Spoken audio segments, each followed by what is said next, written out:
Hi, I'm Kathleen Carlson, and this is another video in the series on mantras and meaning.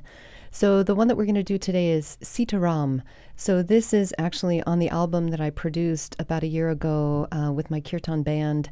It was not very good timing. Our album was released literally weeks before COVID started, and we had planned, events through the year that we would be playing from the album.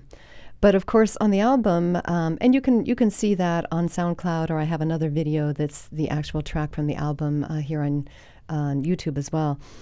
But at any rate, there's no explanation of what the chants mean. There's a little bit maybe in the liner notes, for the CD, but each one of the mantras and the chants in Sanskrit, have particular meanings. And I think there's meanings at a lot of levels, just like we have meanings at a lot of levels, when we speak in any language, when we speak in English.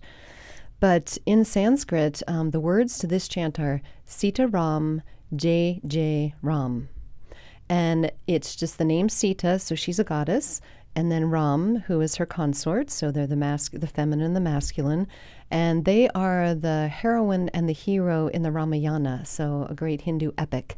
And they go through all kinds of things, and Sita gets kidnapped, and then she gets rescued, and then she has to prove that, she's been loyal and faithful while she was in captivity, and, there's just a whole scenario that goes on with that. But at another level, when we speak, or in particular when we sing, you're sending out energy and you're qualifying that energy. So it's like, the power of the spoken word, the sung word, which is in every tradition, indigenous traditions and major religions.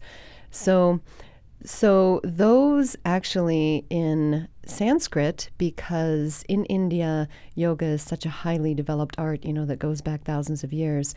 Each vowel sound and each syllable has a certain effect on the body. So it's mantra yoga. So it's a form of yoga, and it's affecting all the energy in the meridians. So that the sound E, like C, is usually considered to be a third eye sound. So E gives great focus to energy. It's like a laser beam. And then Ah is more like the opening of the heart. Sometimes it's considered a sound for the crown chakra, so opening into the spiritual dimensions. So you have all that, just in the word, just in her name, just in the name Sita. And some researchers believe that the gods were named to give a particular effect, that it was like a mnemonic device that would make it easy for someone to repeat something over and over, because there's a whole story that goes with it, like a parable. So then Ram, the masculine one, that is also the seed syllable for the solar plexus. So it's a very powerful solar plexus kind of energy, like, thrust for a purpose kind of thing. So you have Sita Ram, and then Jai Ram, and that is victory. So victory, to that energy of success, to the energy of balance, to the energy of abundance. The solar plexus is associated with abundance and also with the goddess Lakshmi. So that's the whole words, Sita Ram, Jai Ram. And if we were singing together in the same room, we would do this call and response. So on the album, it's call and response. I sing a line, then you sing a line, I sing a line, you sing a line. And when I have my band, then I have response singers. So my husband and usually Mahima, who's been in my band, then they'll lead with the audience, so the audience still has someone to follow. But we'll just do this all together. So Sita Ram, Jai Ram.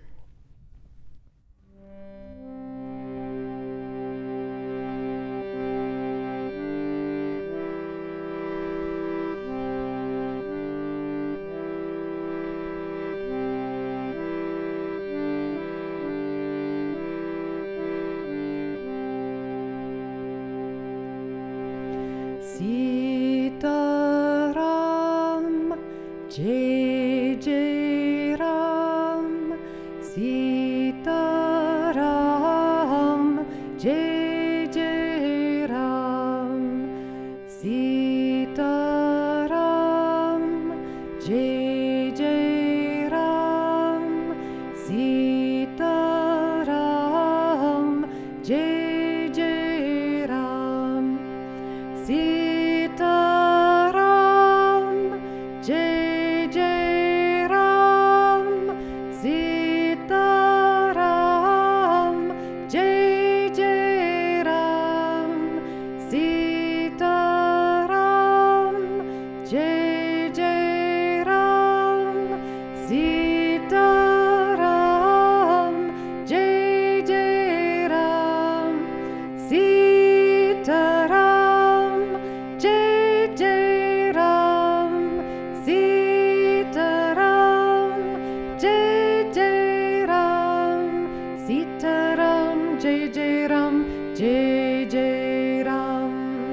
Sita Ram, Jai Ram, Jai Ram.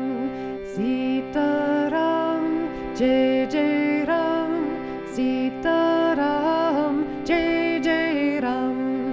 Sita Ram, Jai Ram. Sita Ram, Jai Ram. Sita Ram, Jai Ram. Sita Ram, Jai Ram. Sita Ram, Jai Ram. Sita Ram, Jai Ram. Sita Ram, Jai Ram. Sita Ram, Jai Ram. Sita Ram, Jai Ram, Jai Ram. Sita Ram, Jai Ram, Jai Ram. Sita Ram, Jai